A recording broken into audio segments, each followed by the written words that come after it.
Beats Planet.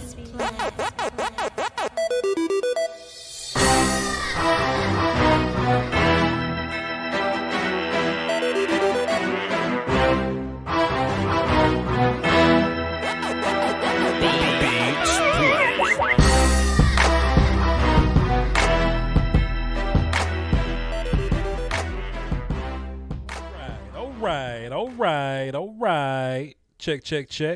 Cool. I tell y'all what, man. One day when I get back into rapping, it ain't gonna be for real. But one day when I get back into rapping, I got to do a freestyle in this hoodie. I just feel great. I just feel like a freestyler in this hoodie. One day when we do it, we gonna pull that thing off. My sound should be fine. What's happening, y'all? Doski, Woski, Peasky, Whiskey is free. All that good stuff. Phone turned dang. We cool. If y'all can guess what I got in my bowl, I might send y'all a shirt or something. First person to guess what's in my bowl, send y'all a little shirt or something. Anyway, what's good, y'all? Happy New Year's Eve or whatnot. If y'all look at it that way, I will not be doing a 13-hour stream at midnight. At midnight 59, bringing in the new year. I refuse. May do something later on, like tomorrow. Well, no, because college football come on tomorrow. So no, we ain't doing that tomorrow. Neither. But at some point later on in the week, we'll probably do something. But this is the last stream of 2020. And I just kind of want to hit this one time, you know what I'm saying, for the young man.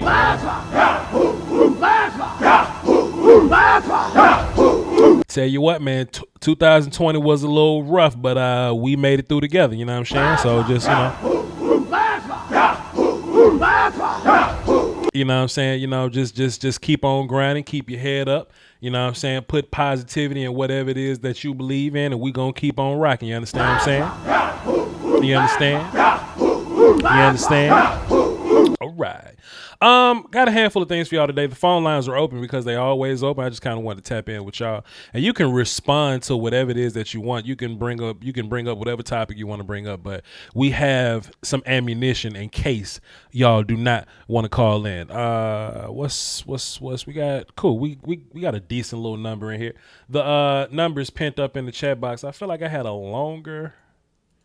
Yeah. So the pinned comment is collapsed or whatever. So click it and it'll get a little bigger and you'll be able to see all of the announcements in that. All right. Let's see. Steak, shrimp and grits, fruit, ramen. Oh man. Yeah. Be a little more specific when you say fruit though.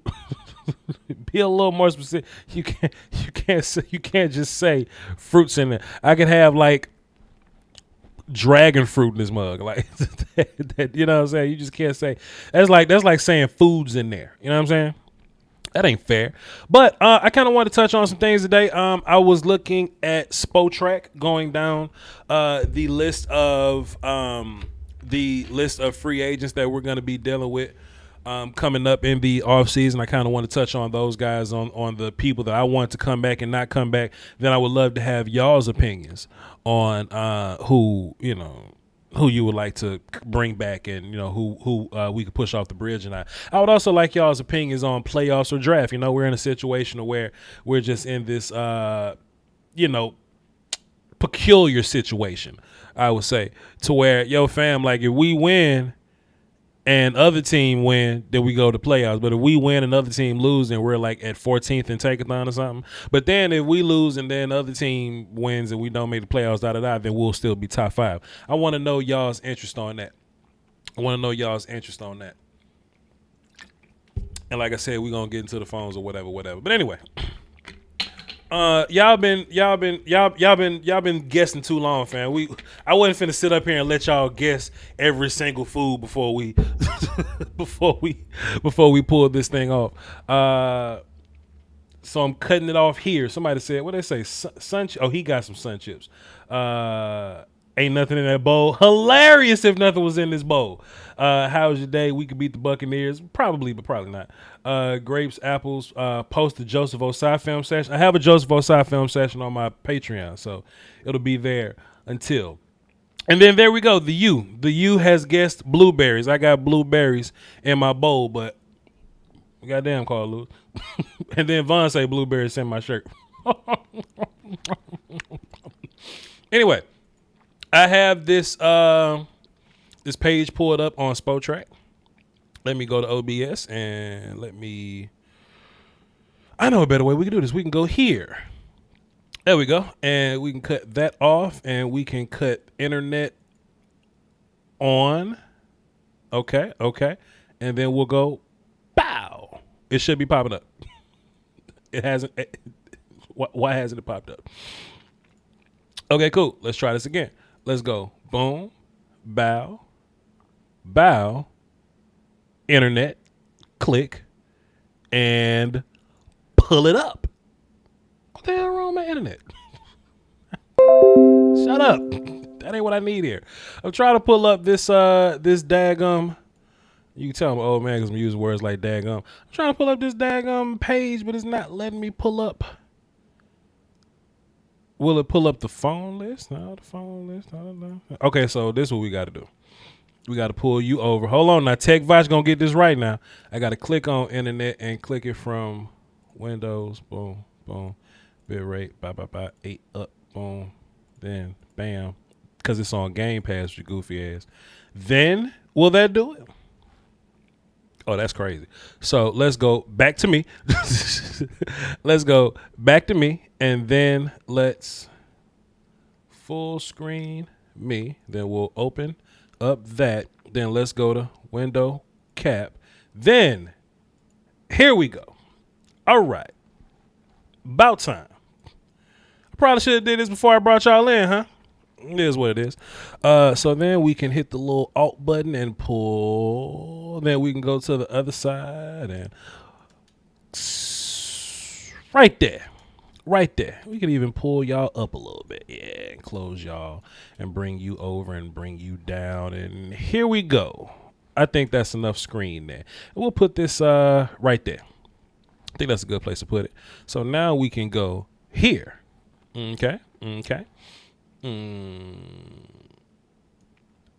Yeah. There we go. All right. And my chat box probably talking all kind of shit. 'Cause that's what y'all do. That's what y'all do. Y'all just talk all the mess to me while I sit up here and struggle. And pull that down. Here we go. Here we go. Please don't win. Happy New Year. What's happening? That man Ruglock and all the chats. Ruglock supports this thing. College football tomorrow. All right, cool. So, my first concern, right? And I'll be reading the chat box as we go. Dak got to get his money. Dak got to get his money. Nowhere around it. It is what it is. If Dak don't get his money and he end up playing for like San Francisco, I'm going to run to San Francisco until Dak retire. Like, that's my quarterback. I think Dak's a top 5 quarterback. I think it'll be a big mistake to not sign Dak. However, I don't think that mistake will be made. You see what I'm saying? Botch on me, Davion Nixon is the truth. It's December, fam. Too soon for me. After the Senior Bowl, I don't know. Appreciate the super chat though. But yeah, Dak has definitely earned his money. I think you can look at the team now and you could tell. You can look at the team now and tell what Dak's impact is, right? And look, you want to know something so interesting though? It's like in my comments, I always get pro Andy Dalton people, right? I always get those people, but I never have those people calling my show. I would love to have some pro Andy Dalton people call my show just so I can get an understanding. I don't want to fuss with nobody. Like, I'll end up fussing, like, if that's just what the vibe of the conversation is, but I don't want to cuss necessarily. I just want to get some logic. If I can get a logical Andy is better than Andy Dalton fan, somebody that's logical and can explain it to me on a logical level. If I can get that, I would love to have that conversation with you. But I just don't think that conversation would be very productive or interesting because I think it's going to be filled with lies. I just think it'll be filled with lies, man. I just think, even if you look at Andy Dalton, like, I got a gang of comments this week, right? I got a gang of comments that was saying, yo, Voch. That was my stomach, my bad. They were saying, yo, Voch, do you think us targeting the Eagles was more so Kellen Moore or Andy Dalton? I was like, what? Like they was like, yo, Voch, I think we should give Andy Dalton more credit for attacking Jaquette, whatever his last name, number 30, whatever, the kid that we was beating up on, right? They say we should give Andy Dalton more credit and that it wasn't really Kellen Moore that did it. So Andy Dalton doesn't have control over this offense in that way. Andy Dalton didn't say, hey, let's put Coop here so that he could be on Gallup. Or Andy Dalton didn't say, let's put Lamb there so we get Slay on Lamb so we can put Coop on Buddy. Dalton didn't say, hey, let's put Lamb in motion, click, clip, swing, motion, boom, put him on Buddy. We didn't, it wasn't up to when we did the whole motion join, when Pollard went in motion and we hit Zeke in the flats to make dude tackle Zeke in the flats, that ain't Andy Dalton. That's Kellen Moore. That's Kellen Moore saying the offense is going to revolve around attacking this dude. And Andy Dalton was still missing them throws. Still. So. I just, if you want me to praise Andy Dalton, I'll say nice things about Andy Dalton. I'll say, yeah, Andy Dalton's playing better than than he was. But we ain't finna sit up here and just make up just because we attack some terrible corner that Andy Dalton is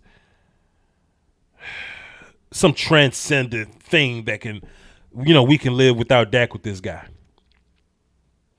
If that's the case, then Andy Dalton should be in high demand going into next year. When you see these people on the Twitter machine, these non-Cowboy fans, and you see them Photoshop Dak in a Washington jersey, or they'll Photoshop Dak in a 49ers jersey, or an Eagles jersey, or a Colts jersey, they out there. People want Dak Prescott real bad.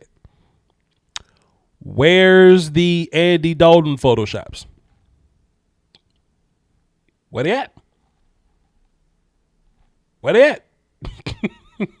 If that's the case, Andy Dalton's on a 1-year deal just like Dak is, so why aren't people running to get old Andy Dalton for $3 million? Oh, you didn't think about that now, did you? You didn't think about that now, did you? I believe in Andy Dalton, the little red rifle. He's going to win his first playoff game in Dallas. Then you can cut him. I don't think he wins the first playoff game in Dallas. Where's my list? Andy Dalton has beat the shit out of the Eagles, the 49ers, and the Bengals, and the Vikings. That's not enough. In my world, that's not enough, player. So, yeah, we gonna get Andy up out of here and pay that. Now, do I want Andy to come back as a backup? No. Because if you look at our quarterback numbers right here, UFA are unrestricted free agents or whatever. That means they'll be able to go play the field however they want to. Garrett Gilbert will be here for $92 a year. Andy Dalton will not be. I think Garrett Gilbert I still think Garrett Gilbert is the better guy because I think this offense is carrying Andy Dalton to this point. You understand?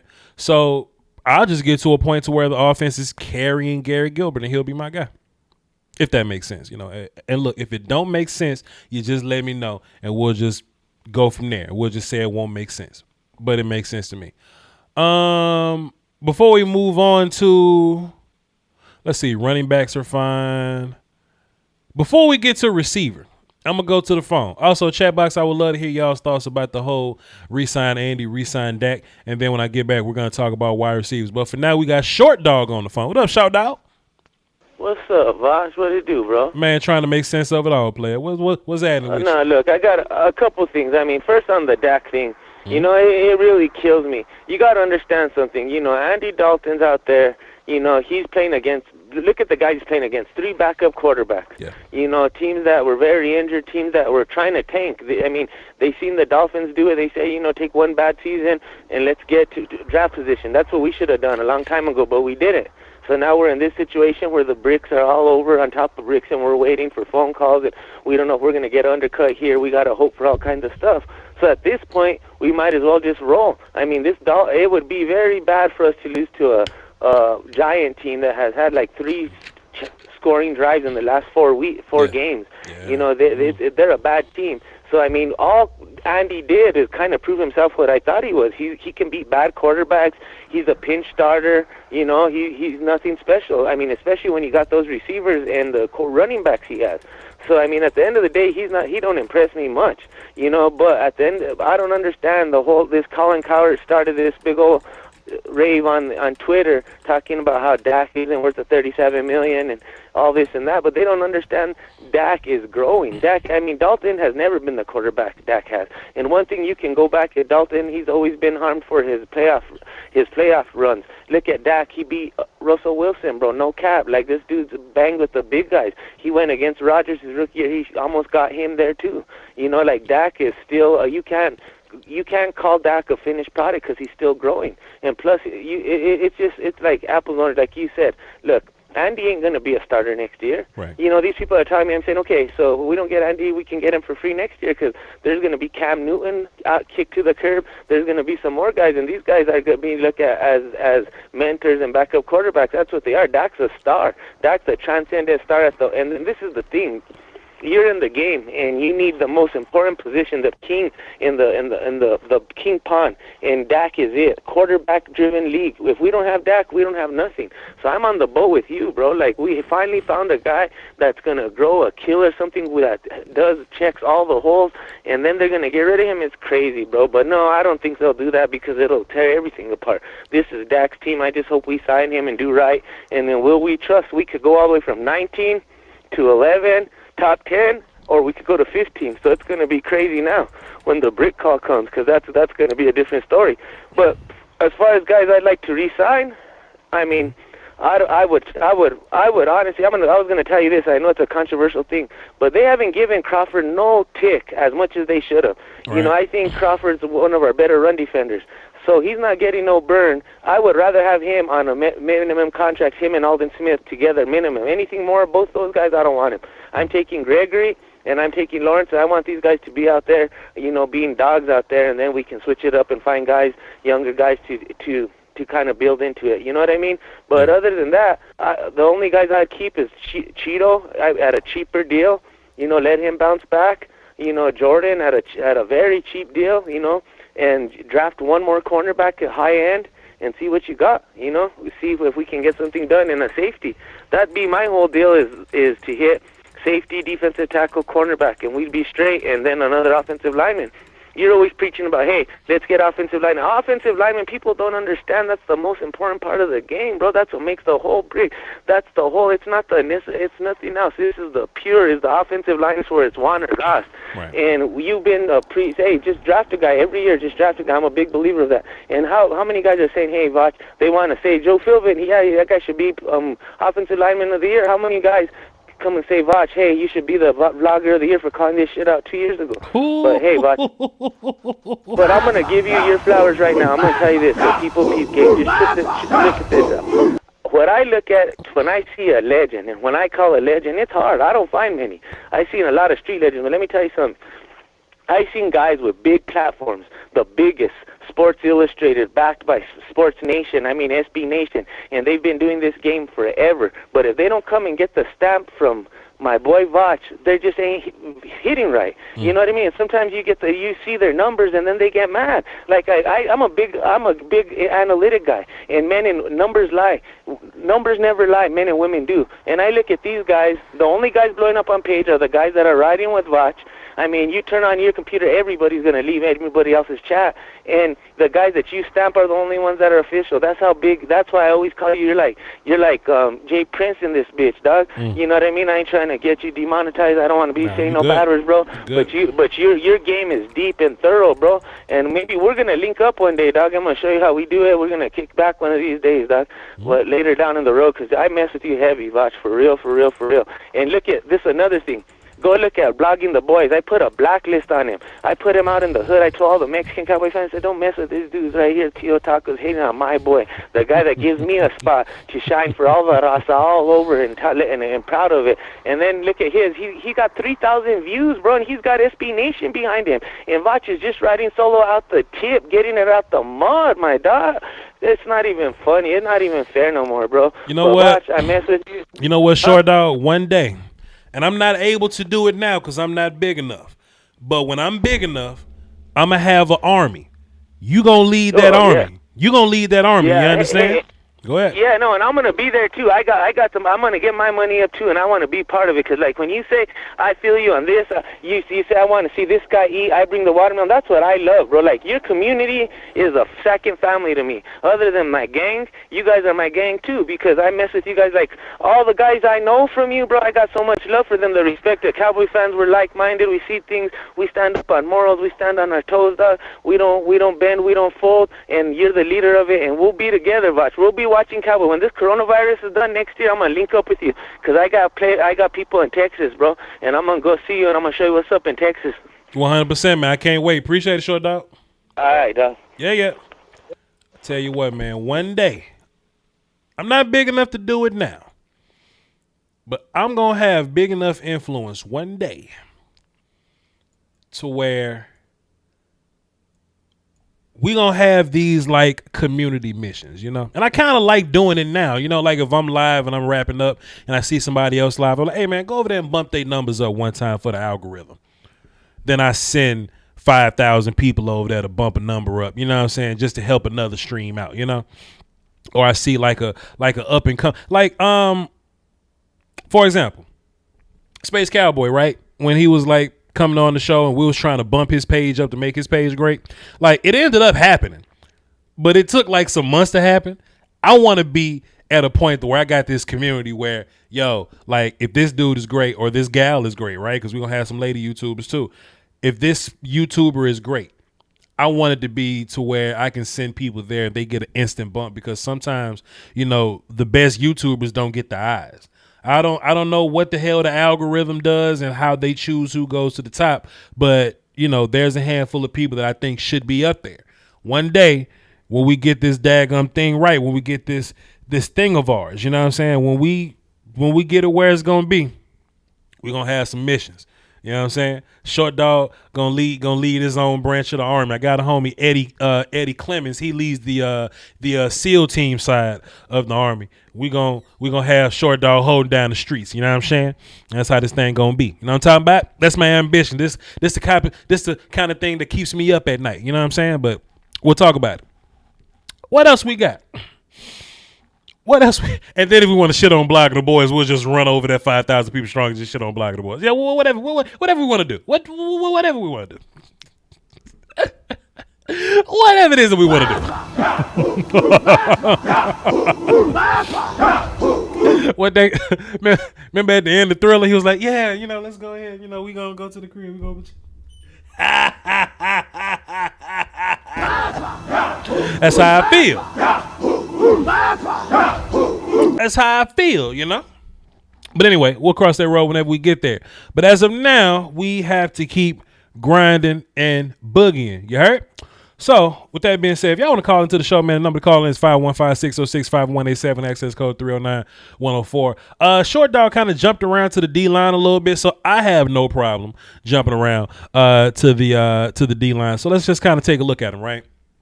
D-Law is going to be signed for the foreseeable future. We ain't got to worry about him. Let's skip around a little bit. Let's skip around for a little bit. Tristan Hill will be here. Dorrance Armstrong, that's the last year on his rookie deal. Cool. Neville Gallimore is a young cat. He'll be here. Antoine Woods is a restricted free agent, so he will be here. So that's a good thing for us. Bradley and I is a young guy, of course. Justin Hamilton, that's my guy. He's going to make a little bit of money. Rondell Carter, I mean, he wanted to get cut and go elsewhere, so his money a little shaky for the near future. So, you know, shouts out to him. Eli Unco, he can go. I know nothing of him. I don't even know why we traded these the fifth or the sixth. I don't know why we traded a pick to go get him, but he can bounce, player. Tyrone Crawford, dog. I think he retires. I just think this is his last year. You know, he has been one of our better players in the run game, but the run game as a whole ain't been great, and I don't think he's good enough to where you like notice him standing out or whatever. You know, kind of like, you know, like D-Law stands out in the run game. And there's still some Cowboy fans who want to push D-Law off a bridge, and I think they're incorrect about that. But I think this might be Tyrone Crawford's last year, man. He's what 32 or something like that. He's been hurt the past 2 years. He got suspended for punching old dude in the face. He's just a little older, man. He probably just tired, man. And you know he's in between spots. He 3-tech one game and another game. I don't think he has a clear vision of who he is now. So Tyrone Crawford, he's either going to be here or he's going to be in Oakland or something with Rod Marinelli, because you know how that go. But I just don't think that we have a place for him, you know, with all this young man that's moving on next year. So I don't foresee Tyrone Crawford being here. And if it was up to me, I wouldn't bring him back. Aldon Smith is interesting because I think he did a really good job versus the Seattle offensive line. And the Seattle offensive line is pretty terrible. You know, it's a bad offensive line.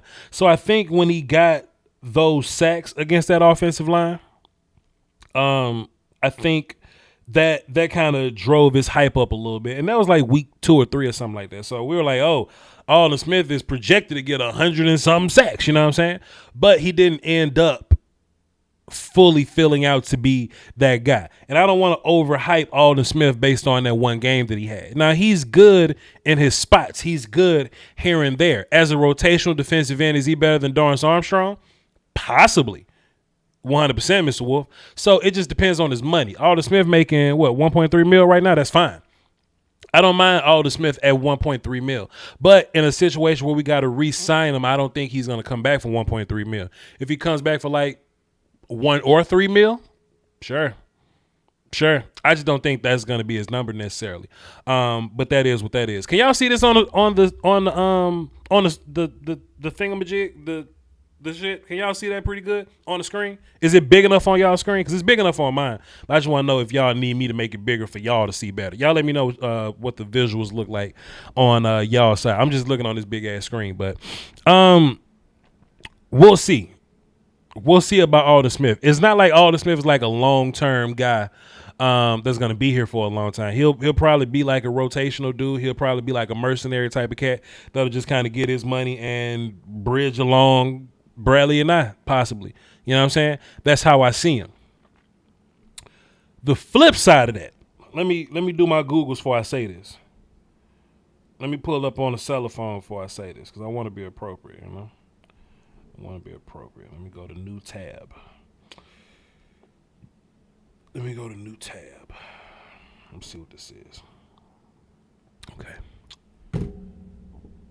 Randy Gregory is 27 years old, ladies and gentlemen.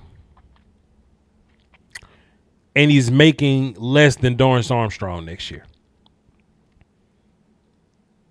I think Randy Gregory can be not just on this team, but I think he could be one of the best defensive ends in the league.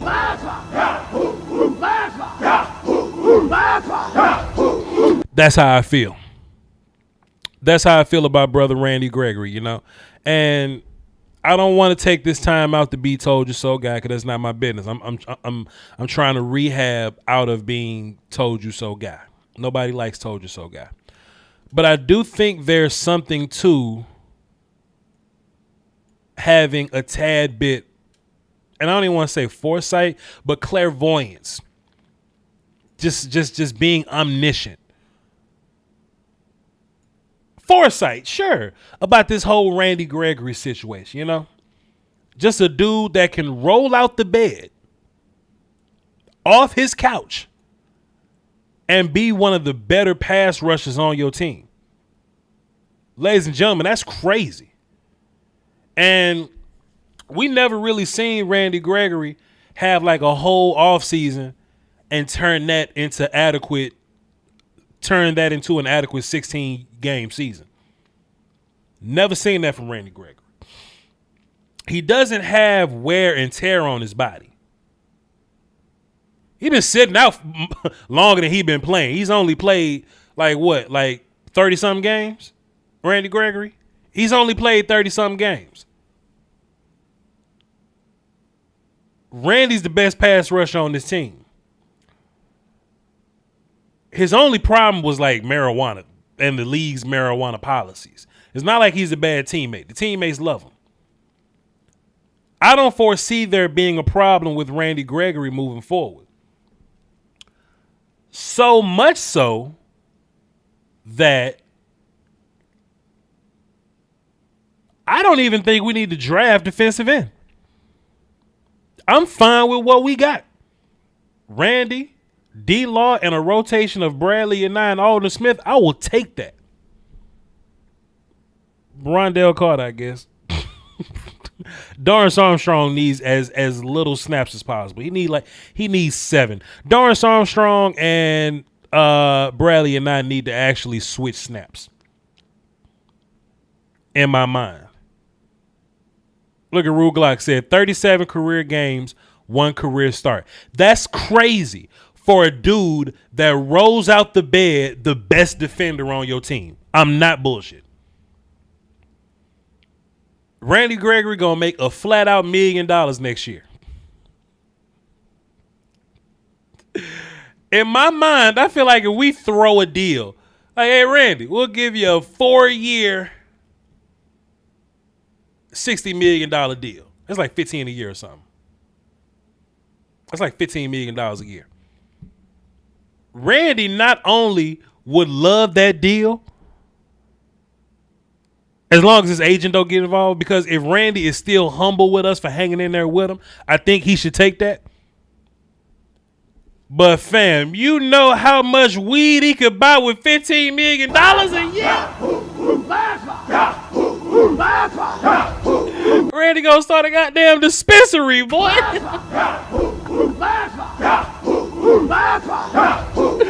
Smoke weed every day.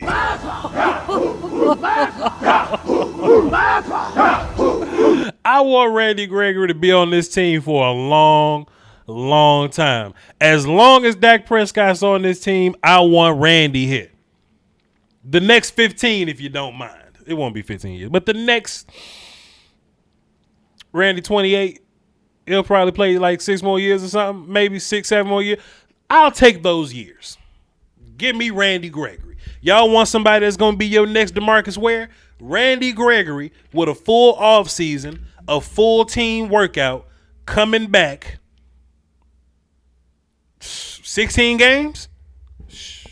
Boy,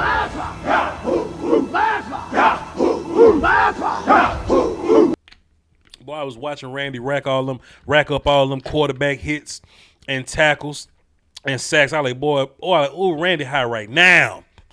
I was like, Randy high right now. This is element. Let him smoke before the game. I don't know, man.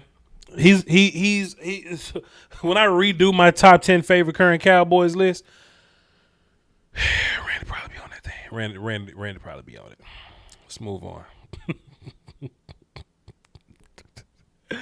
I'm stupid as hell. All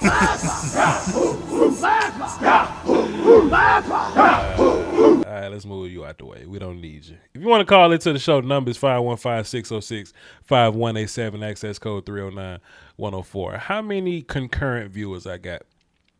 Shouts out to the 310 some odd people we got watching right now. If y'all please hit the like button, that'll mean the world to me.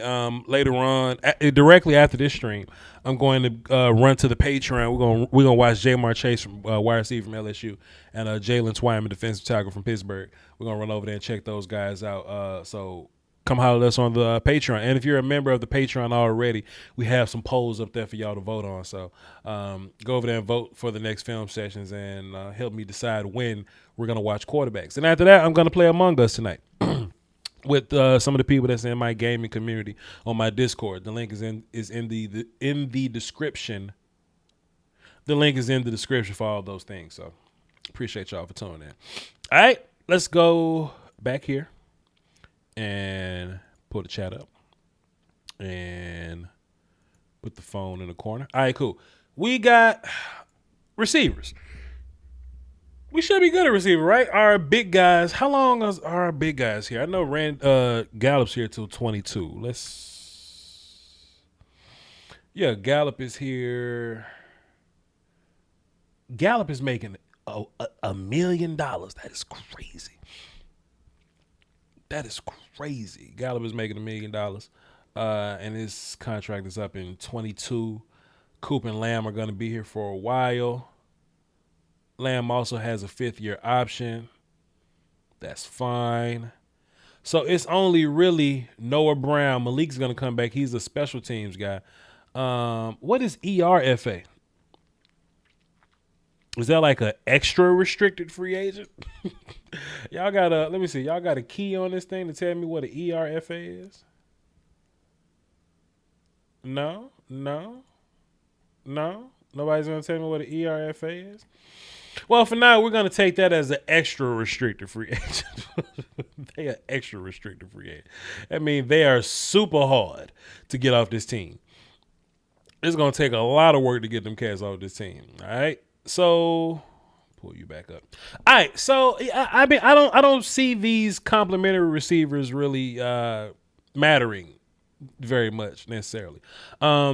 I think we can draft guys to come in and do what Noah Brown and Cedric Wilson do for you. And they were, and look, they were exclusive. Exclusive. Thank y'all. Appreciate y'all. I thought that shit meant extra. He's an extra. He's an extra restricted free agent.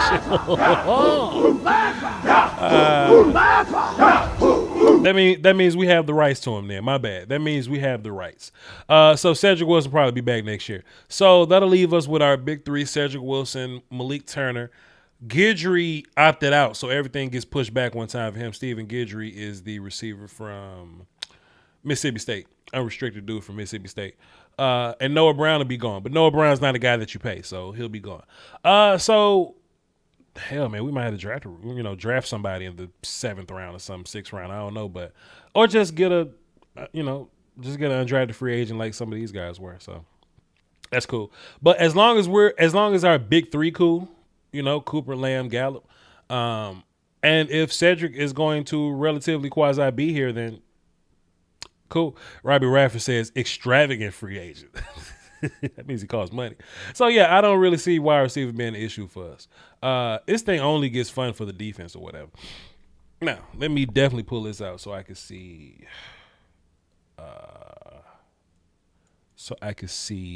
What this looks like. And right there, Zach Martin's going to be here for a long time. That's good. Tyron Smith is going to be here for a long time, allegedly. I just need y'all to understand. I understand he's going to come with his injury concerns. Tyron Smith isn't normally a out for the year guy. Tyron is a out for 3 weeks guy. But to have Tyron Smith for $6 million, 14, 15, 15, 1, and this happens when we hit his buttons or whatever. I think his base salary is like $10 million. But money will get pushed back here, and here if we hit those buttons. So that's cool. But Tyron Smith for this value, I feel like if Tyron Smith only plays 12 games for you for $14 million, but for those 12 games he's the best offensive lineman in the league, I would start the year, like the first 8 weeks without him, and just struggle without him, and then allow Tyron Smith to only come in and play the last 12 games, off into the playoffs. In my mind, that's how that works. Iverson says Tyron is going to retire soon. I agree. I just don't think it's going to be this year. I really want Tyron Smith to get his Super Bowl in before he's gone. Lael Collins making $4, $12, $13, $13, and $11 million. It's crazy. Cam Irving, I would bring Cam Irving back for the same contract, right? If I can get him for like 2.5, I'll get Cam Irving for 2.5. Connor Williams is going to be cheap. He's on that Michael Gallup trajectory. Somebody said, "Damn, Terrence Steele is cheap." Well, he was a cheaply acquired, unrestricted, undrafted free agent. But just because he's cheap, don't make him good. I'm not bringing back Joe Looney. I think we're over Joe Looney. I think this is the Tyler show now. We're just gonna move on from that. We can find a young cat or something, and just move on with our lives. McGovern gonna be here. Biotis gonna be here. Brandon Knight got another year of cheapness. That's cool. That's cool. That's another undrafted free agent dollar. And then we got a RFA on him, a restriction on him. So he ain't going nowhere if we don't want him to go anywhere. We'll just acquire him there, bring him back. Mitch Hyatt, he's around, but whatever. Greg Sinat can go. I feel like we only got Greg Sinat on the team because our first and second left and right tackle end up getting hurt. So we're going to get them up out of here. I'm going to put cornerback on the screen, and I hear my phone. Actually, no, let's put linebacker. I think linebacker is kind of quasi-interesting. No, it's not. Let's put let's see. Canada's the last one. Anthony Brown, cool. We're going to put cornerback on the screen, and then we'll check out the phones and see who's on the phone. My call ID say Brandon Flowers. Is that who this is? Yes, sir. Brandon Flowers checking in from Savannah, Georgia, man. What's good, my guy? What you got for the show? Not much, man. I see that I just got one quick thing. Okay. I know that you say Dak is top 5. Just from listening to your show, you saying that Dak is top 5, I think you're just being modest. In my opinion, I think there's Aaron Rodgers, Patrick Mahomes, and anybody else you want to plug in that 3 spot. In my opinion, I think Dak is a top 3 quarterback, honestly, in my opinion. I agree. Dak is like 3 or 4 for me. You know, I say, you know, to be modest, because if somebody has Dak at 5 or 6, I'm not ready to scream on them for that. That's just their opinion. I'm just gonna let them fly for their opinion. But in my mind, Dak is like him and Russell tied right now, and absolutely, you know, I don't want to be, you know, very recent. You know what I'm saying? You know, recency bias with Russell playing bad these last couple of weeks or whatever. But I've been kind of having Dak kind of in that category for a while now. So we'll see. But Dak is definitely number 3 or 4 to me. No further than that, in my opinion. Yes, sir. Yes, sir. No further. Mm-hmm. I think people just fall in love. I mean, don't get me wrong. I think Russell Wilson is good, but even with Russ having these bad stretches of ball that he's played throughout his career, Dak has never had a bad stretch of games. Sure. You know, he might have a bad game. Okay, might have 5 or 6 good games, and then he might have another bad game. But it's never like Dak has been bad week after week after week after week. You know, so Sure. that's all I got, man. I'm just sitting here just listening in the dark, man. Hey. Love your show, dog. Hey, man, 100%. That is Brandon Flowers. Appreciate you, sir. We are indeed simpatico, man. Dak is a really, really. I just can't wait till Dak proves it, man. I can't wait till Dak get his full season, his full healthy season with this offense. I really feel like this offense we was about to hit people with was going to be crazy this year. It was going to be crazy this year. But both your tackles really your first 4 tackles. Your first 4 tackles really put a damper on this season, man. And then 4 being hurt was really, really upsetting to me. But the numbers were cool. Like when Dak was playing, the numbers were good, you know? And people was asking me, well, Voch, how come we lost those games early this season? Well, fam, like I always talk about midseason form, right? And this defense is way better than it was the first 5 weeks. The first 5 weeks, this defense was horrid. And maybe we got there simply by subtracting people. Maybe we got there by releasing Poe, Worley, and Griffin. You know, maybe we just got better off of that alone. You know, Tristan get hurt, and I'm sure Tristan was on his way to turn things around. You know, we never got a chance to see Gerald McCoy, whatever. But I look at Daryl Worley and what he's done with like other teams. Like Daryl Worley played for the Bills one game, and they attacked Daryl Worley, and he was terrible. He played for the Raiders or whatnot. I just saw him with the Raiders again, and they went straight at Daryl Worley. So I definitely think he was a liability on this team, but we were injured. You know, Cheeto was down for that little moment. I think if we come back healthy, we'll be good to go. we'll be good to go. Y'all in that fight with Dave again? Let's see what Dave. Call in, Dave. call in, Dave. All I'm talking about is Dak's specific his stats. Last 3 years, 19. Dak's stats weren't awful in 2019, and they weren't awful in 2018. And you know what? I think that's something else people do, right? I have this thing that I've been recently talking about, and I say this almost every episode because I feel like there's some new people that kind of join my show at different times or whatever. But I think the goal for a quarterback is to come into the league incognito, do well, get figured out, look terrible. Then the goal is, can you overcome being terrible? You know what I'm saying? Can you overcome being figured out? And Dak's 2017 year was him being figured out, right? If you look at what's going on with Kyler Murray, what's going on with Lamar Jackson, you look at definitely what happened with Carson Wentz, right? Jared Goff, guys get figured out. It's your job as a quarterback to dig yourself out of that hole from being figured out. And Dak Prescott, in his 2017 hole, we acquired Amari Cooper, and he started to soar. Then he went to go get help from John Kidner, and he was a part of the number 1, 2, and 3 offense in all stats, all numbers, all important quarterback metrics. He was 1, 2, and 3 in 2019. Him and Kellen. Then this year, Dak was projected to throw for 7,000 yards. He wasn't going to get to 7,000 yards, of course. But Dak was definitely on his way to doing some special shit this year because he was injured.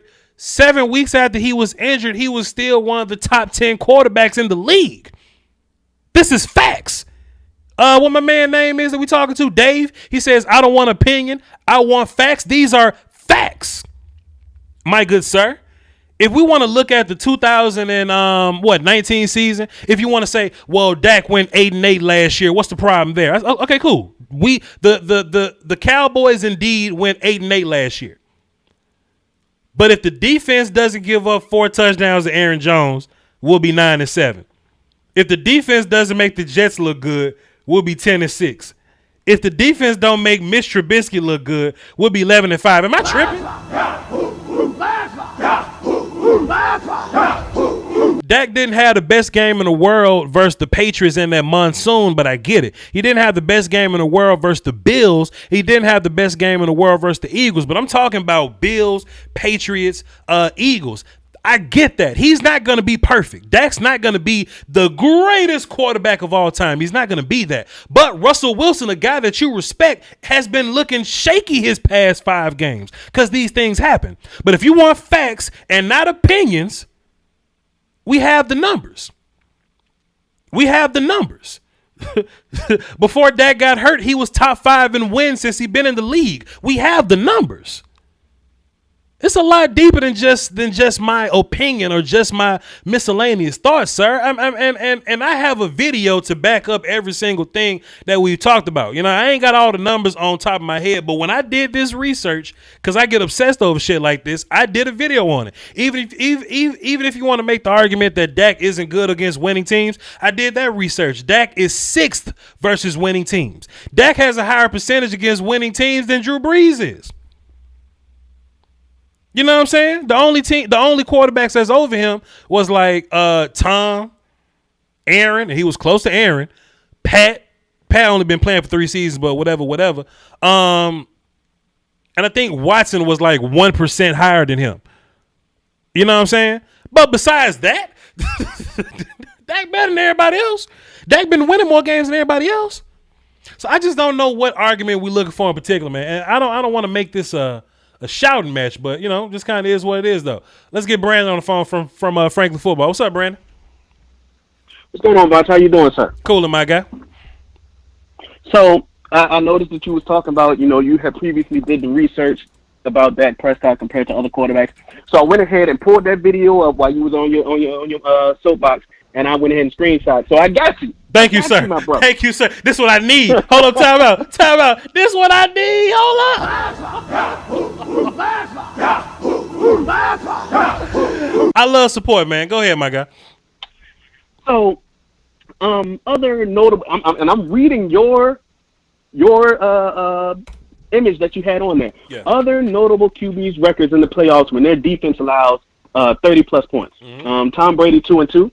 Russell Wilson an astronomical 1-5. Drew Brees 0-3. Yeah. Dak Prescott 0-2. Joe Montana, the GOAT, 0-3. Brett Favre, the gunslinger, 0-7. Peyton Manning with his cyborg neck, 2-4. Sure. Russell Wilson, 0-3. Troy Aikman, most of Dallas Cowboys' favorite quarterback, 0-2. Let me see. Steve Young, 0-4. Big Ben, 0-6. John Elway, 1-6. Roger, Captain America Starbucks, 0-1. Kurt Warner, 2-2. Eli, 0-1. And Wentz, laugh emoji. That means 0. Yeah. That's an egg. Yeah. So it is hard to hear people struggle to come up with reasons. Sure. You know, it's like you know that little meme where it has the house on fire and the dog saying this is fine. Yeah. It's kind of similar to that when I put it together in my mind. All of this other proof to the contrary of what they're saying, and they still just sitting there within their ignorance, trying to spout their message. You know what I'm saying? Right. So, yeah, man. I think that they're on some good dope, man. You know, a lot of states legalized weed, and then they decided that, you know, they wanted to turn that weed up a little bit more, maybe sprinkle a little bit of Sherm on it or something like that. But see, look, so it got to be something. But see, look, this is my thing, though, man. I don't want to make it seem like they're wrong and I'm just absolutely right. I don't want to make that sound like that's what I'm saying. I just want to know the logic and the reasoning. I would rather somebody say, yo, Voch, I just don't like Dak. I would rather you say that. But we can't say Dak isn't accomplished. We can't say, oh, Dak isn't a winner. We can't say Dak doesn't get the numbers that I like. Because even when it's like when Dak solves the problem, we find a new criticism. Once upon a time, Dak was winning, but he wasn't really deep ball guy. And people was like, well, I need my quarterback to be a deep ball guy. And the very next year, Dak was number 1 in accuracy, yards traveled, and yards accumulated in deep balls. Number 1 over Pat. You know what I'm saying? So I just want to know what in particular is making people, you know, not like Dak Prescott. Like what is it? Because he's about to get paid. Dallas Cowboys fans hate when somebody is about to get paid. That's the only thing that would continue to make people prefer Andy Dalton as the long-term answer. Yeah. That's the only thing that it is. People love Randy Gregory right now, but next year when it's the last year of his contract, I guarantee you they're going to find a way to pick him apart. People going, yeah. Even though he could smoke a pound a day if he want to now, and not get in any trouble. Yeah. It sucks. So even with Cooper, that's right? What it is, man. Even with Cooper can go out there and beat the shit out of people, but as long as Coop's making money, we you know, they don't like Coop for whatever reason. And when what he's been able to do with 3 different backup quarterbacks this year is worth patting on the back, but they're not gonna say that, I guess, because of his money. I don't know. So I kind of want to change lanes a little bit. Go ahead, sir. You know, go to a little draft talk. Go ahead. By the way, hey, that Scoutcast edit that you made was fire. Oh goodness, Scoutcast is fire. crazy. Oh my god. So, I know that you want super duper high on safety, but now my guy, you know, Mighty Mouse Ardarius Washington done declared. Sure. How you feel about Ardarius, man? I like him. The only thing is that he's a little bitty, but I don't have a problem with a little bitty safety. He's all over the place. He's all around the football. He makes plays, and he seems to be the most sound safety that we have. Now, is he a guy that I'm losing my mind over in a Grant Delpit kind of way? Nah, not really. But he's a guy that I feel better about him than most other safeties in this class. Yeah, I think that he's safety 1. Before he declared, I said Javon Holland, just because I got to give his production some kind of credit, even though he may be just sitting in the corner smoking a cig, and then the ball comes towards him and he happens to catch it. That's how some of his interceptions look. But Ardarius, he know the shadow clone jutsu or something like that. Yeah. because he is everywhere on the field at once. He's safety one, head and shoulders, in my opinion. Yeah. You know, his teammate Morig is probably going to get a little more clout than him, and you know that's fine. But I think what's really important is that not only do we have to look at 2020 film whenever it comes out, because I ain't got everything right now. I just got bits and pieces. But to just do our due diligence and watch our 2019 film and stay away from highlight tapes. I think if we do those things, I think we'll get a good deal on these teams. Absolutely. Now, because I've watched some 2020 what I can find on YouTube, and then I did manage to get all of his 2019. The 2019 is what got me so high on. Okay. Real fast. Time out real fast. I'm talking to my man's Dave in the chat box. He said, prove me wrong about the whole Dak thing. And I asked him, what did he want to be proven wrong? And he says, Dak's overall bad play against elite teams. It's horrific.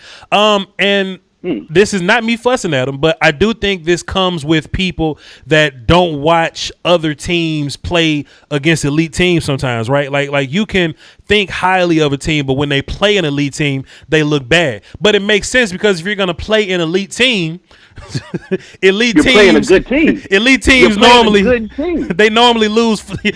You normally lose against elite teams. You know what I'm saying? Yeah.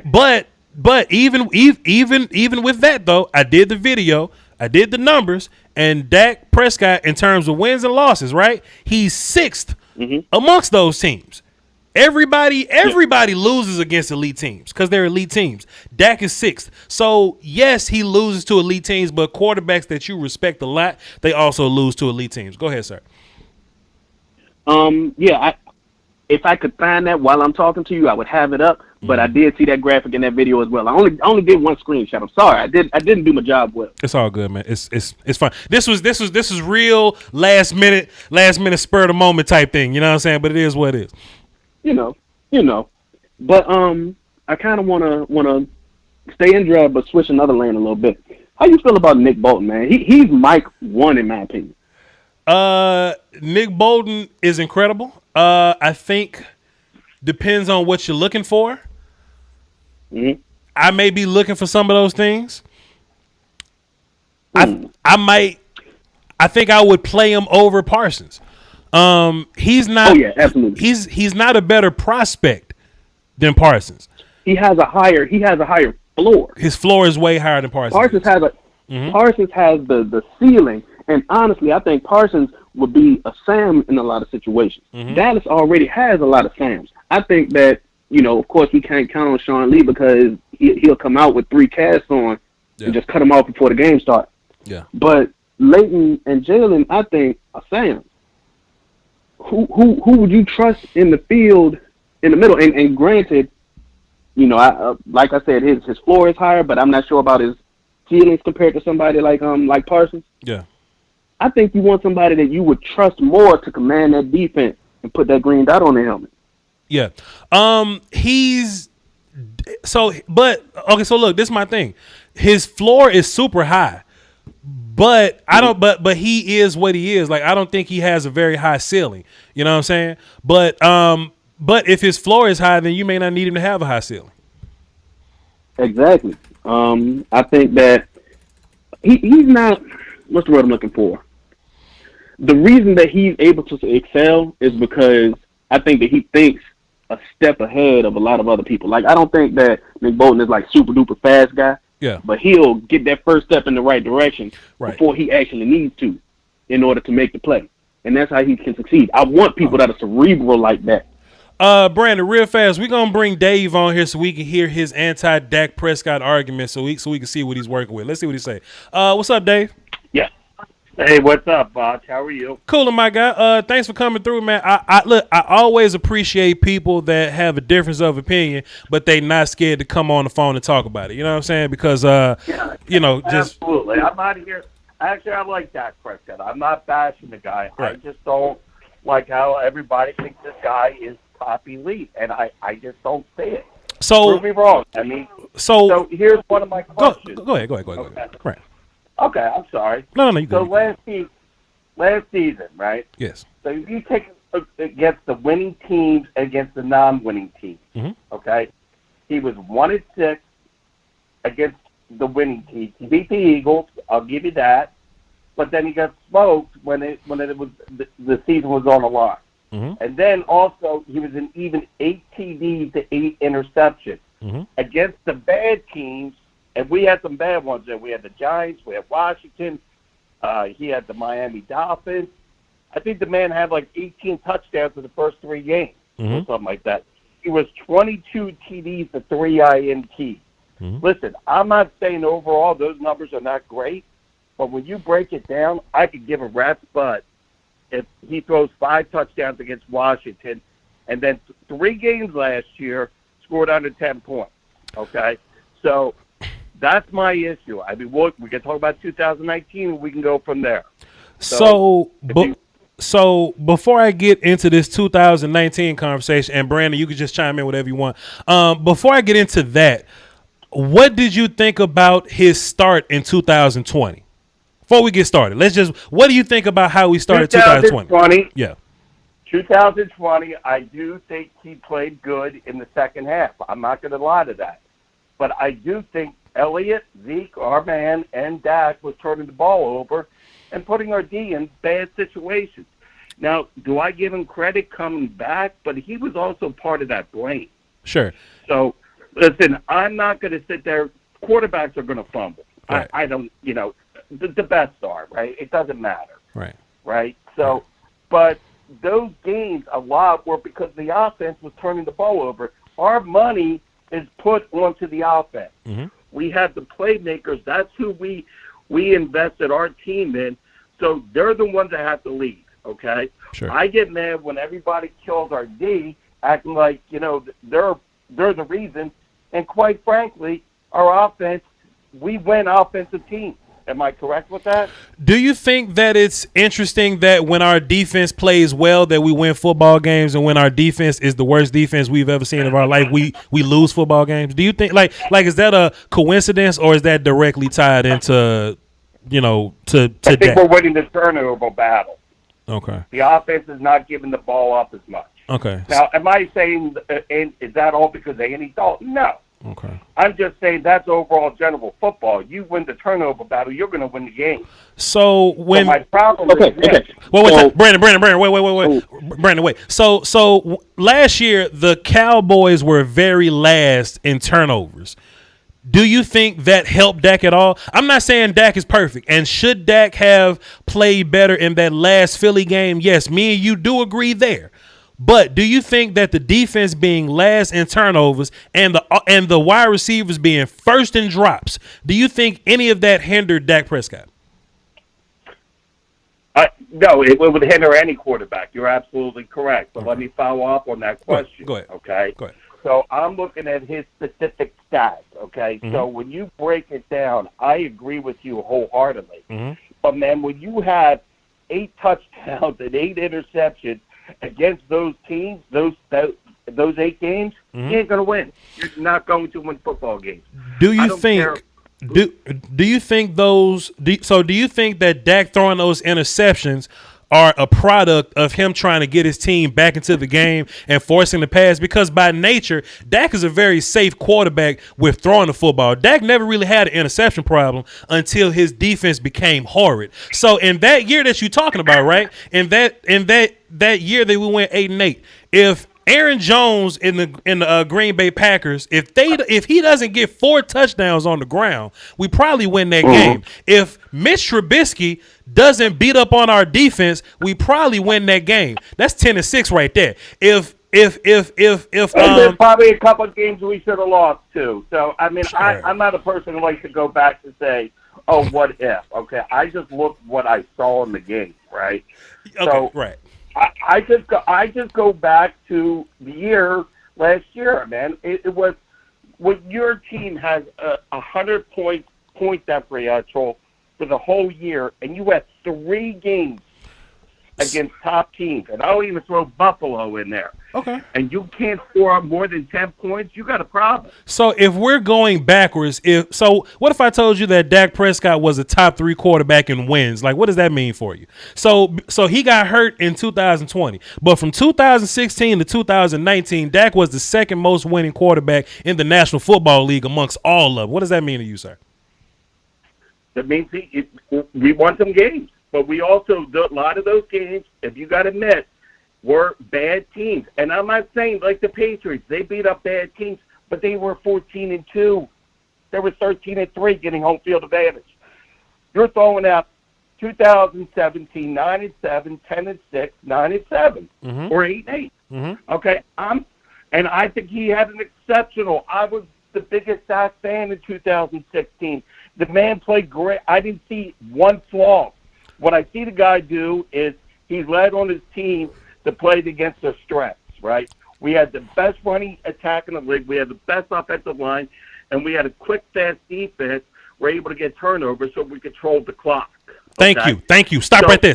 Thank you. So in 2016 and 2018, there's a common theme that we have here. Our defense was not horrid those years, right? Now, 2017, Dak Prescott was bad, but all quarterbacks get figured out at some point. But the common theme, there were two things. In 2016 and 2018, those defenses got turnovers until we got to the playoffs. And both times in the playoffs, those defenses gave up 30-plus points in the playoffs. In those two playoff games, Dak Prescott was playing damn well. Do you have a response to that, sir? I didn't say he wasn't. I never said he wasn't. I'm just talking. Okay, go ahead. Okay, go ahead. But if you were to look 2018, right? Okay. So even if you break it down, the only teams I could, we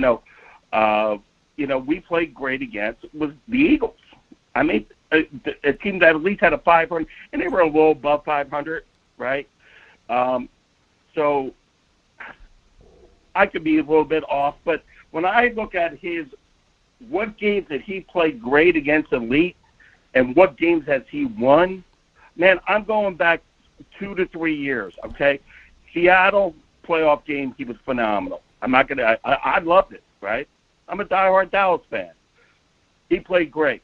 But I really have to think in my head, when was the last time he played great against a playoff contending team in the regular season? Because you don't win during the regular season, and I understand you're going to go back to record, but our record should have been much better. I feel like we shouldn't go that far back to have a conversation about who Dak is today. But I mean, the last time he was in the playoffs, he was beating the shit out of these teams. It's just that his defense gave up 30 plus points. And Brandon just gave us the information.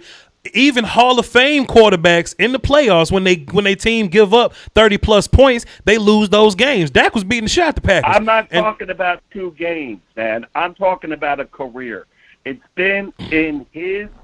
If you look at his stats against the elite teams, I don't care what anybody says. When you pull from 2017 to now, you have the same amount of INTs to TDs against teams who made the playoffs. So let's be fair. Watch this. Okay, so watch this. Let me be quasi fair to you. Dak wasn't elite in 2016, 17, or 18. We agree there. We are indeed simpatico there. I'm not calling him an elite. I think 16. I loved him in 16. He was a good quarterback, but he wasn't elite his rookie year. He just won some football games. He is an elite quarterback today. So let me ask you this question, sir. So we just not just going backwards over those older convos or whatever. As of today, did you not see Dak Prescott in the first 5 seasons of this game? And look, if you want to chalk it up to turnovers or whatnot, I mean, look, I can point at 10. I can make a compilation of how many bad plays Terrence Steele was responsible for. It ain't. Look, I don't need. Wait, time out, David. Let me talk. All right. I got you. I don't need everything to be perfect with Dak, because I've seen Dak lead the league in offense with Brandon Knight and Terrence Steele at offensive line. But if Terrence Steele wasn't there, don't you think that a lot less of those turnovers would happen? If Zeke wasn't putting the ball on the ground, that'll be less. This ain't just me putting it on Zeke. Dak had his fumbles too. Fine. Picks happen. But that defense was way worse than 32nd in the league. If that defense wasn't terrible, if that defense was simply 32nd, Dak probably should have been undefeated before he got hurt, Dave. Don't you think? I do think that, but I'm also thinking if we were reckless with the ball, and I'm blaming it on Zeke too.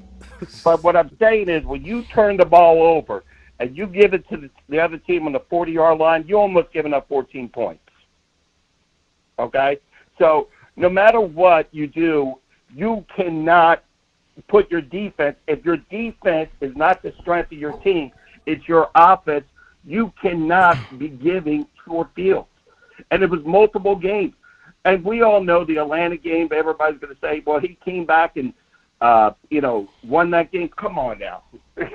That's the luckiest play almost in NFL history. Did he? Okay, but listen, like, hold up, but look, that's my problem though. The lucky play was the onside kick. We're not talking about that. If we only talking about Dak, if you put Dak in a situation where he has to come back and win a football game for you, which is an elite trait to me. If you put Dak in a situation where he has to come back and win the football game, we saw Dak come back and damn near win every football game. We lost games because the other team came back and scored again. Dak was coming back versus the Browns, but Odell Beckham had a big ass run and we ended up losing that game. Dak was coming back versus the Seahawks. Things happened. We were gonna Dak called that game either? No. Listen, we was gonna beat the Rams, but that funny little Jalen Ramsey pass interference that didn't get called. Dak was doing great things. We all know in football games every team goes through bad calls. The phantom calls. I get it. Right. Brother Dave, it sounds like it just sounds like to me you're looking for reasons to I'm not looking for reasons. I want him to be a winner, but until I see he actually does it against the winning teams, I'm going to say the guy's average. I tell you the truth, and then people talk about his yards thrown. I could give two shits about yards thrown with the quarterback. To me, it means a bad stat. A lot of times when you throw 400 or 500 yards, it's because you're getting blown out. I got to be honest with you. It's not. You look at the stat lines and you'll see it that teams that throw a lot of yards because you're playing in prevent. Okay, so listen, Dave, you're not gonna look me in the face. You're not gonna look me in the face and says, TDs Dave, and INTs are the most important thing. Dave, I'm gonna let you talk. Dave, I'm gonna let you talk, but you're not gonna tell me defenses are playing Dak Prescott in prevent defense for 3 quarters, Dave. You're not gonna sit up here and tell me that. You can't sit here and tell me that.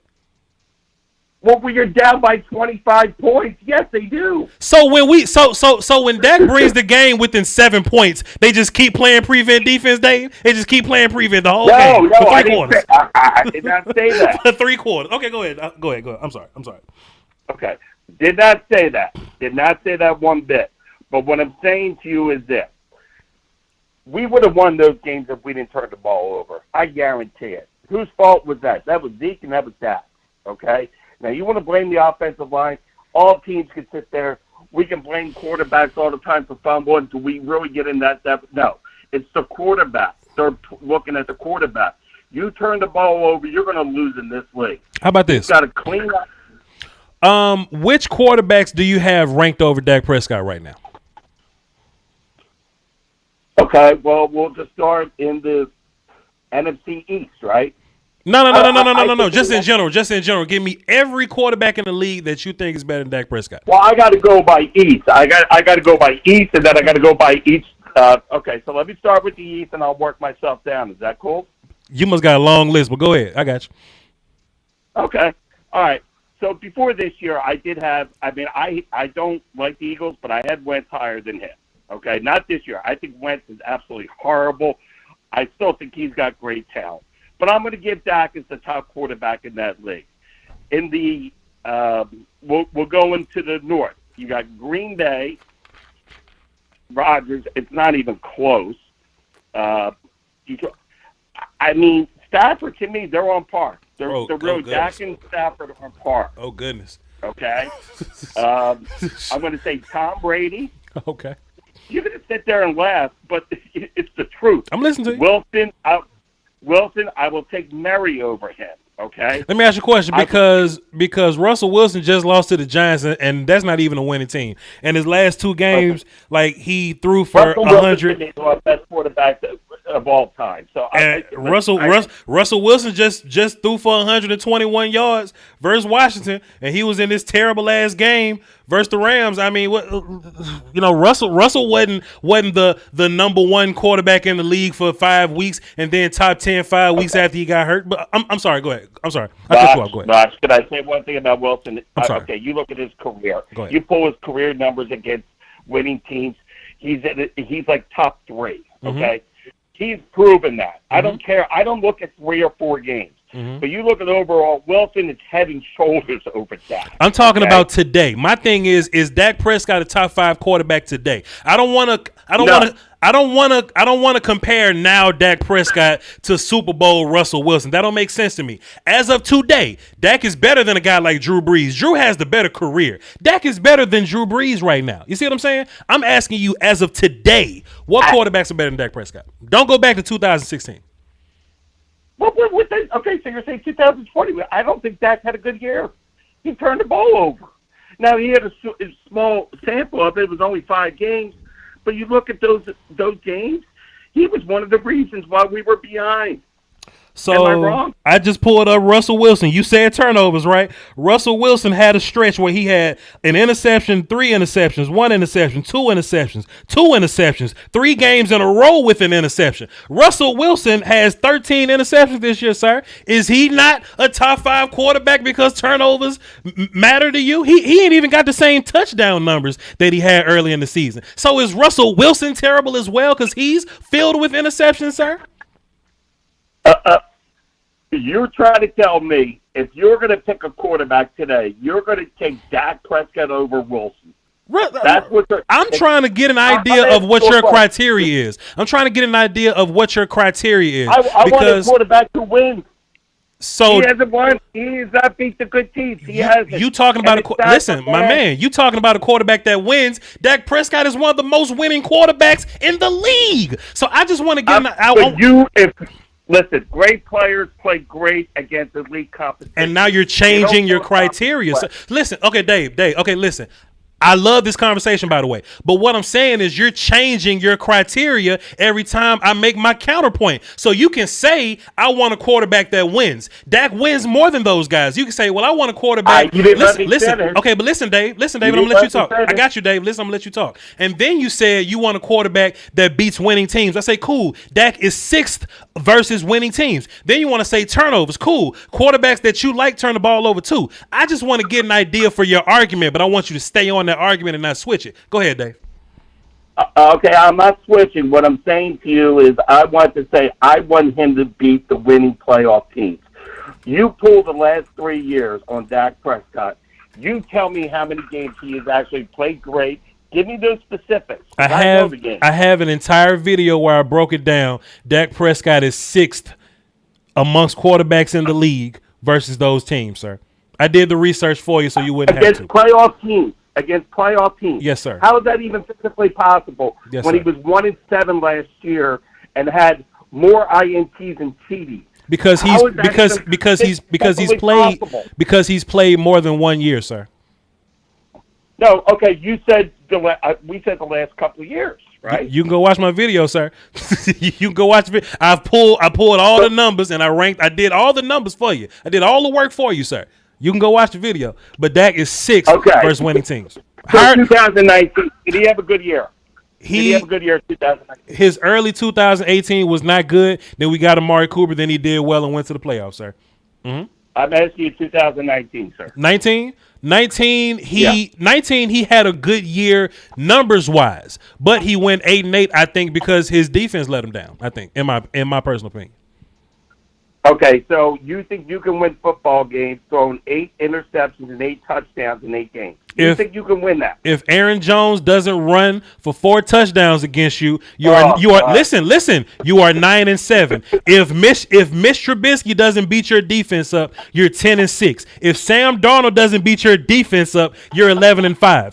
If you don't play in a monsoon versus New England Patriots. Listen, you're giving a lot of ifs. I'm giving facts. He had 8 interceptions and 8 touchdowns. Is that winning football? in 8 games. It's not winning They win football. football. It's not winning football, but That's it. he went 8-8 this year. But you know what else is not winning football? Being last in turnovers and first in drops, sir. That's also not winning football. Okay, so we're going to go back to the drop. Now we have bad wide receivers. We're supposed to have the best elite players. We don't have no, sir. Now you're putting words in my mouth. We don't have bad wide receivers, and we don't have to have the best receivers in the world. But first in drops is pretty egregious. 41 drops is crazy. Okay, 8 touchdowns. Also, too, another point. One more thing, too. I'm so sorry for cutting you off, but Dak was the second most sacked quarterback in 2018. They gave up 56 sacks that year. My bad. Go ahead. 2019, you're jumping there because we were talking about 2019. Okay, my bad. Go ahead. We had over 100 points in 2019. Mm-hmm. Now, you explain to me how in the hell is somebody got a point differential over 100 and go 8-8? I'll tell you what. He did horrible against the Eagles, the Saints, and the Patriots. We were pathetic. Okay. You want to know why we were horrible against the Saints? You want to know why? You want to listen. Okay, sure. Whatever. Go ahead. Mm-hmm. If we had Dak Prescott that played great those 3 games, we would have been to the playoffs. Okay, so what game were that? You Saints, Patriots, and who? Saints, Patriots, and the Eagles. Saints, Patriots, and Eagles. I will give you Eagles game. Listen, I will give you Eagles game. Saints, Dak was working until we had 2 Zeke fumbles and a Jason Witten fumble, and then you said the Patriots game that was in the middle of a monsoon hurricane, sir. But I will let you continue your story. Go ahead. Okay, so now you also said you just made a key point right there. You said turnovers. Okay. All right. So that's my point in 2020. Just like you said Zeke in 2019, that's my same issue with Dak in 2020. Zeke also put the ball. Zeke also put the ball on the ground a whole bunch.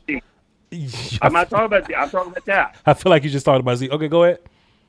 Well, no, what I'm saying is this. 2019, you said Zeke, the reason we lost because he turned the ball over. I'm saying the same thing in 2020. Dak was turning the ball over. Dak isn't perfect. Dak isn't perfect, and Dak had his turnovers, yes. But like I said earlier, I could point to every single Terrence Steele play to where Dak was hit. He was hit when he wasn't looking. He was hit on his blind side. The damn Terrence Steele and Brandon Knight, for that matter. I can show you the exact plays to where your offensive line, being the worst offensive line in the league, made Dak fumble the football and force interceptions. Dak ain't perfect. Let me just say this. I know I'm pro Dak right here. Dak ain't perfect. When I hear top 5 quarterbacks, I'm thinking almost perfect. I got to be honest with the talent that's in the league. I hear top 5. I got a problem with that because it's not even close. He's a top 5. There's only so one. You're going to throw out top 5. You better be damn well. You got to be like Mahomes. Mahomes just threw for 3 interceptions a couple weeks ago, player. So I'm just saying, man. That's one game, player. That's one game. I'm trying to use your criteria. I'm using what you're saying. Go ahead. Okay, so you want to break it down to 2020. Then I broke it down to the career. Bottom line is this. His stats against playoff teams are bad. He had one good year in 2016. He was 13-4 TD to ITM ratio. Since 2017 to 2020, he's a flatliner. He's got the same amount of TDs to INTs against playoff teams. You ain't going to win. You're going to be 9-7, barely getting into the playoffs. So until he actually improves, I could give 2 craps about throwing 5 touchdowns against Washington Redskins. Dak was right? Dak was also top 5 in touchdowns last year, but go ahead. This year and last year, but go ahead. Yeah, but you know what? If you break it down, again, 2019, when it matters, he didn't do anything. He was 8-8. You ain't gonna win. And if Aaron Jones doesn't get 4 touchdowns on your defense, you win that game. Well, the other players got playmakers too. They got playmakers. That's what it's all about. If we would have played a little bit of defense, then we'd have been fine. What about Dak's stats? Were they good? Dak's stats were incredible. Dak has been the number one quarterback in all stats for the last 2 years. 1, 2, 3, and 5 in all stats the last 2 years. You're looking at a broad overview. You just asked me about stats. You just asked me about stats. I'm talking, but listen, this ain't even a broad overview. He's number one in passing yardage and passing attempts, yards traveled, deep ball accuracy, QBR. Like every important quarterback metric, Dak is 1, 2, 3, 5, 6, and 7. And I think when he has no pressure on him, he'll swing it and he plays great. When the pressure gets on him, he doesn't have ice in his blood. He don't, because he folds. And it's the proof is there when your stats are red and highlight. His career stats gets playoff teams. Let me ask you one more question before we go, Dave. Just close the remarks. Right. If Dak had not even the best defense in the world, if Dak had a top 15 defense, do you think Dak would have won more games? In 2020? And whenever. 2018? Whenever, sir. Whatever. He was. Did he have a top defense in 18? I'm talking about recency, sir. I'm talking about this year. You're talking about 5 games. I'm talking about 2020. Watch this. Let's do 2019 and 2020. If Dak had a defense relatively close to the 15th or so, do you think that would be better than that, sir? Like we get okay. Watch this. Let me say this. I'm gonna let you go. Watch this. Watch this. Listen, sir. The last couple of weeks, right? Take a look at the Cowboys the last few weeks where we get turnovers and we run to the football and we give the offense opportunities, right? If Dak had a better defense in 2019 and 20, do you think we'd have won more games? In what years? The last 2 years, sir. In 2019, no, because Dak's stats prove that he played horrible. You do not win. That's where my point is. In 2019, you can't have 8 games and go 8 touchdowns, 8 interceptions. You ain't going to win unless you get damn lucky. And you know what? We were 1-7. So your question in 2019, absolutely not. I don't think I can fix you, sir. But, Dave, this was a really good conversation, man. I appreciate you. All right, you have a good day. Yeah. Boy, the chat box been eating up Dave for the past. Look, I'm up here just listening to Dave, and I look over at the chat box. Oh, the chat box not feeling Dave. But listen, we need conversations like that, though. We need conversations like that to where guys can just hop on the phone and just say their piece. I love for people to call in and say their piece. I'm not gonna attack nobody. I may get loud, I may growl, but I'm gonna say my piece. I wanted Brandon to get in there too, man, but I just kept going. I just kept going. I wanted to get Brandon from Franklin football. He was on the line with me, but we couldn't get Brandon in there. My one last thing about Dave before I move on to Clayton. This last call, I feel like every time I made a point, he'll go to another point. Right, like he like, I want my quarterback to throw touchdowns. Okay, cool. Dak was cool there. Okay, I want my quarterback to be better against good teams. Dak is 6th. Well, I want my quarterback to not have turnovers. Look at these guys. What's his face? Deshaun Watson. Good luck to you. You look at Lamar Jackson, good luck to you. Kyler Murray, like he getting figured out right now. Carson Wentz, just good luck to you, man. But I appreciate Dave, though. I appreciate. Did you, Dave? I proved Dave out of the chat box and say, "Did you prove me wrong?" let me get a war call for Dave, man. Dave, I with me.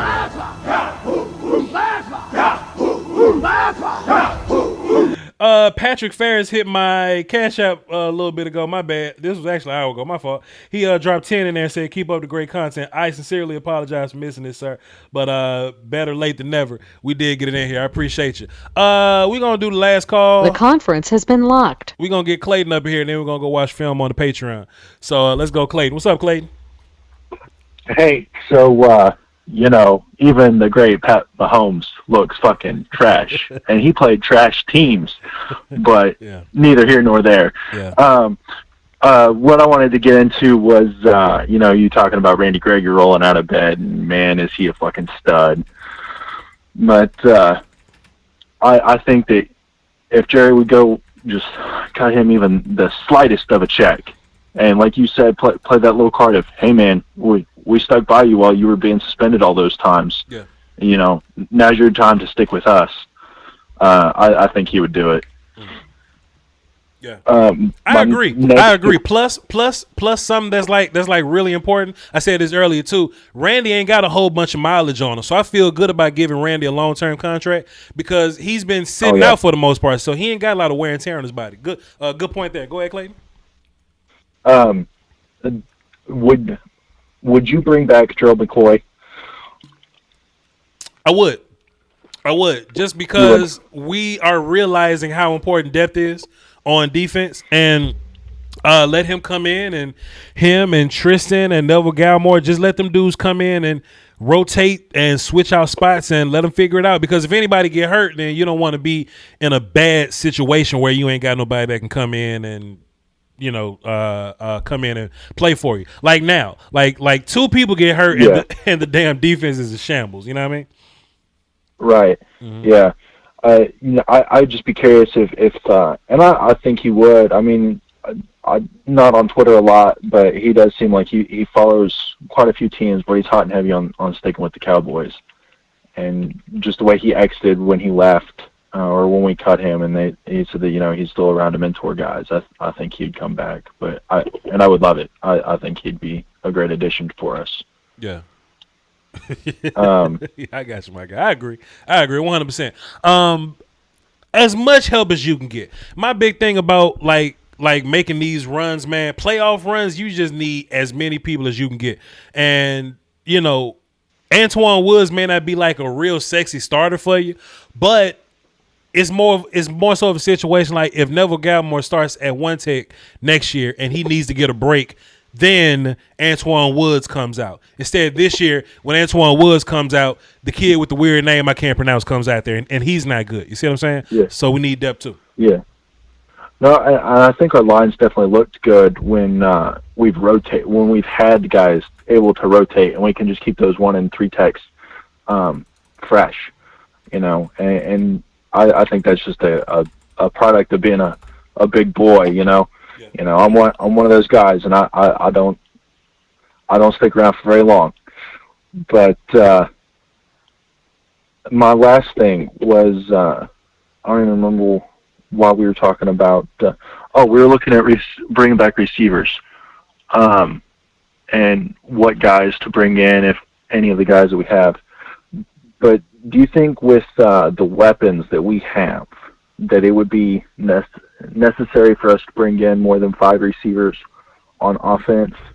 We got 3 stud starters. You have 2 stud running backs, both that are capable of catching.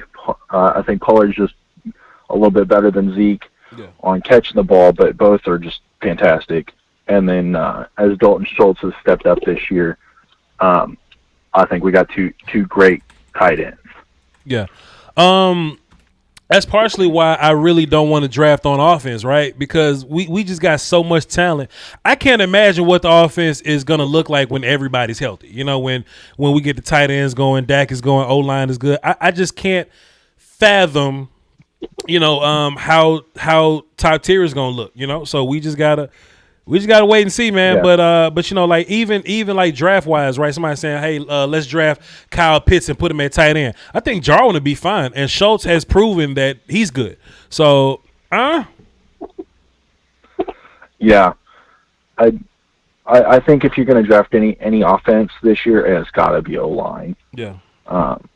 Just because I want to reload that thing.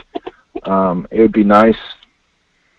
I mean, we're not drafting high enough at this point to get a real good tackle, but I'd like to get somebody behind Tyron Smith. So when he's out, we got decent guy there, and when he's not, or when Tyron's playing, you got somebody that's there mentoring that young kid that could just become a stud, and take the mantle over. Right. The last thing I got for you is. Are you nervous at all about losing Kellen Moore?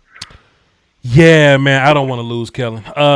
Like Dak and Kellen as a combo, they've been nothing but the number one team in the offense, numbers wise. You know, Kellen's not perfect though, but Kellen's a young offense coordinator. And the one thing I don't want is I don't want Kellen to be incredible and then he leaves and continue to get those lessons, and then he comes back to the league the best offense coordinator of all time because he's good, but then he's fixed his issues. If we're gonna put the time in to deal with Kellen's problems, I want to be around when Kellen's issues are fixed. You see what I'm saying? I don't want us to. I don't want us to deal with his issues and then we get the best product on somebody else's team. That's what'll piss me off for real.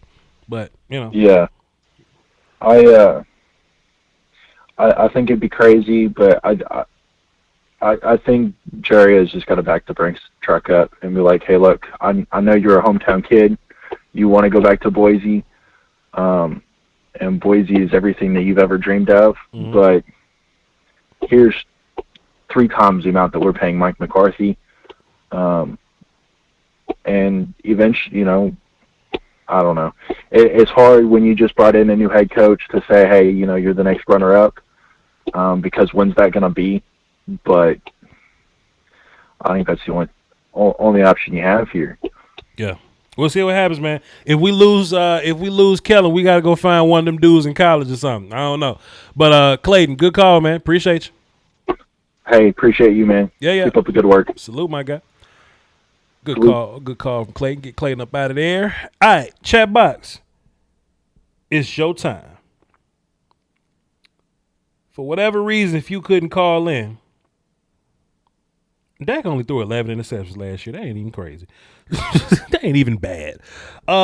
If for whatever reason you couldn't call in, now's your time. Maybe you couldn't call in because me and Dave was arguing. Or you in Guatemala or something, it's 3 a.m. over there and you don't want to wake up your significant other. You couldn't call in because you was in class not getting your lesson. Or you was at work risking getting fired just to listen to my show. I appreciate you. For whatever reason you couldn't call into the show. Maybe you were shy. Maybe you shy like Aisha and Tiara and Tamara and them. Tiara and Tamara. Sister.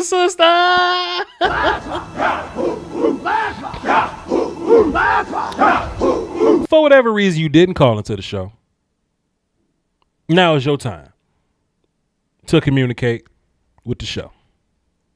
Chat box. What are your questions? Hey, we got a Tia and Tamara in the chat box. It's Tiara, but Tiara. We got a Tia and Tamara in the chat box. Come on,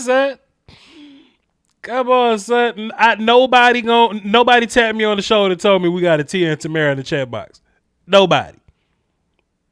They got to call each other twin now. Like that's the only way we get around this. They got to call each other twin now. Come on, Voch. Guatemala is the same time zone as the U.S. I didn't say Guatemala. I said Guam. My bad. I said Guam. They might be in Guam. And it's 2:00 a.m. over there. Whatever. Window cap for. All right, cool. You going? What's good, chat box? Why nobody told me we had a whole Tia and Tamara in the chat box? A whole sister in here. A whole 90s sitcom here. Do we keep Tom Sula? I don't know. Oh my God, I forgot about man. Look, we lost what? We lost 3 games off of Brett Maher alone. Damn, forgot about that. Forgot all about Brett Maher. My bad, y'all got it. But see, I didn't want to make auxiliary excuses. You see what I'm saying? I didn't want to bring up Maher, but that's a fair point. They over exaggerate Dak's turnovers. Yeah, you know how it go. Drake say they scream out my failures and whisper my accomplishments. NFL PA wants more OTAs or off-season programs. What's your take? Cool. Let them practice. Football is normally sloppy in the early parts of the season, and if they're gonna cut preseason games at some point, then maybe they should have more, practice. So sure, no problem. Bull. Is Donovan Wilson for real or fool's gold? We'll see. You got to keep playing.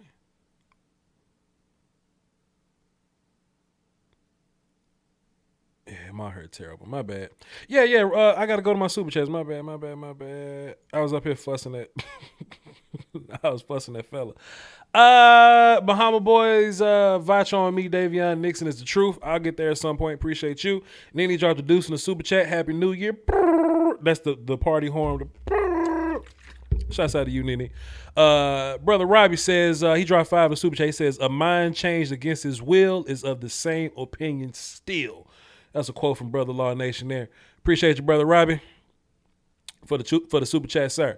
Robbie, did you see how highly I spoke of you in the podcast yesterday with me and Jeff, the Scoutcast? Ooh. All right. Defense shut Rams out the whole fourth quarter. Shit, not when it counted. I'm still heated about Dave. My bad. Y'all got to call each other twin, man. My whole life is that one joke. Okay, Tamara, like, I get it, but the fact that we have a Tia, it's really Tiara, but the fact that we got a Tia in the chat box, the fact that you're a Tamara in the chat box, it gotta be. Come on. Let me fly.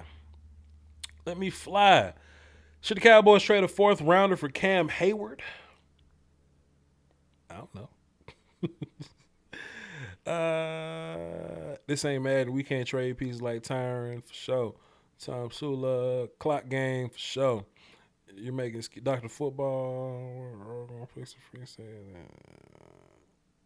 I don't know, man. Earl just ain't playing for nobody, so. Earl ain't playing for nobody. What happened to Marquette King? Oh, he's shooting dice in the bathroom or something. Amari and Cobb both were out versus the Jets. Dak had Gallup coming off a torn meniscus to throw to, and Maher missed the field goal. Appreciate it, Pete.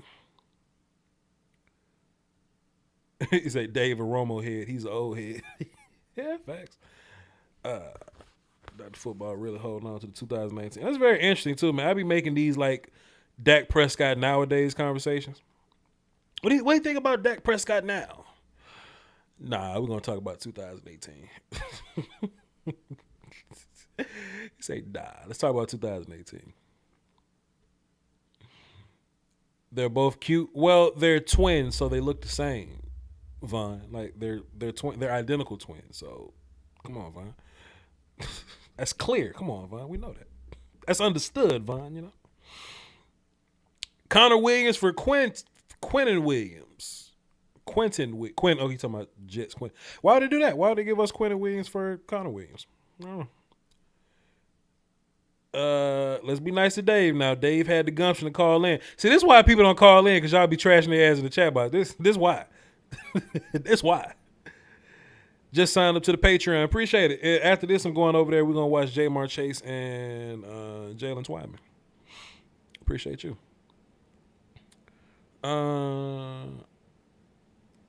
Wait. Okay. He working on loan snapping as we speak. Hilarious. Only 2 types of people in this world never change their mind. The wisest and the stupidest. The wisest and the stupidest.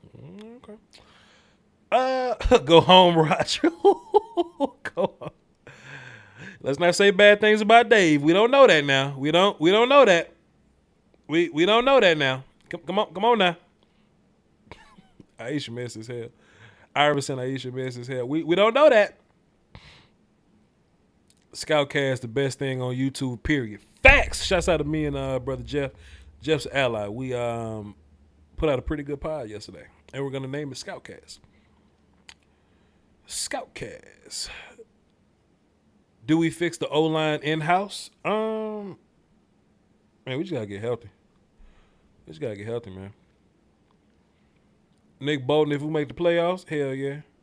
Also, too, did y'all hear Jeff hearing things of somebody hearing things, or in his opinion, or he has a gut feeling that possibly somebody said that Jalen Smith may get cut at the end of the season? Did y'all see that? I thought that was interesting.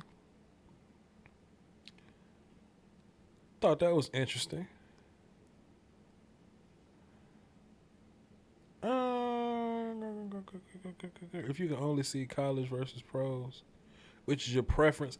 College football is better than NFL football, but Cowboy football is better than college football for me. So if I had to pick, I would pick Cowboy football. But if it's like, yo, Voch, you ain't got a team, would you watch this football or that football? College football is better. But you know. Oh, Drew Brees went 7-9 3 whole years in a row. You know how that go.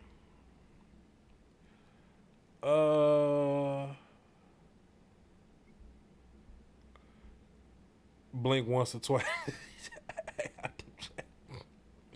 I don't know, man. I'm gonna call somebody off the show. I'm gonna come back with a report. Let y'all know what's going on with this whole Jalen Smith thing. We'll talk about it. Hang tight. Why can't nobody answer the question? Oh my God, Dave, we've answered this question like we've answered your question, sir. You just don't want the answer we give you. And I think that's it. Let me get two more in. We'll see what's going on. Let's get two more in. We'll see what's going on.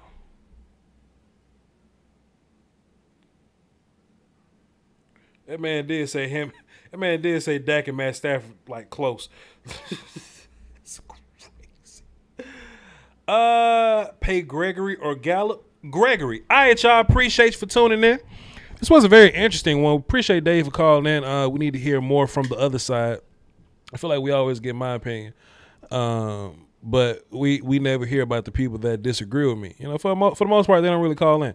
But I appreciate Dave for calling in and letting his voice be heard and all that good stuff. Salute to you.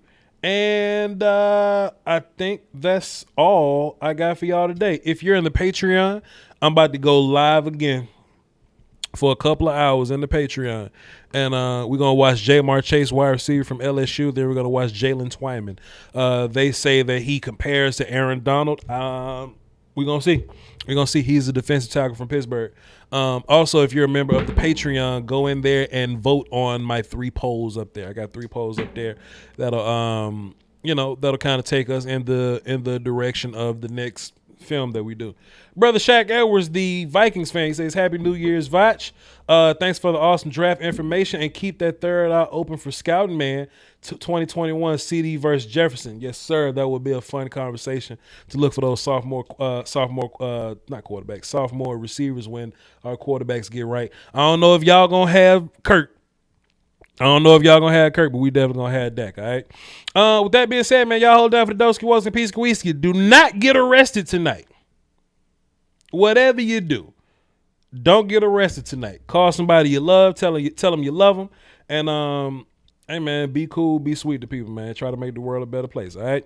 Y'all hold it down. Until next time, man. See y'all next.